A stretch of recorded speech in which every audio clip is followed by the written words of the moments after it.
నమస్తే కేటెన్ ఫైనస్. జగిత్యాల జిల్లా Mettipalli sub register ఆఫీసులో ఓ ఉద్యోగి లంచం తీసుకుంటూ ఏసీబీ అధికారులకు చిక్కాడు.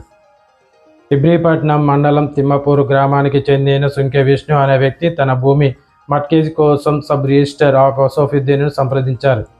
పని పూర్తి కావాలంటే ఆఫీసులో రైటర్ రవి కలవాలని సబ్ రిజిస్టర్ సూచించారు. భూమి మార్గేజ్ చేసేందుకు 10,000 రూపాయలు ఇవ్వాలని కోరిన రైటర్ రవి చివరకు 5,000 రూపాయలు ఇచ్చేందుకు ఒప్పుకున్నాడు.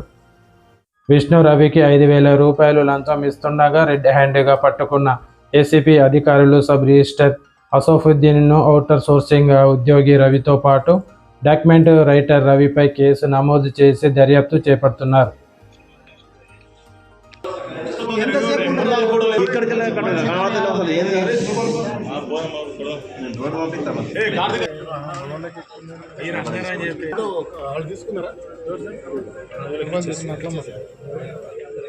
అదే అండి.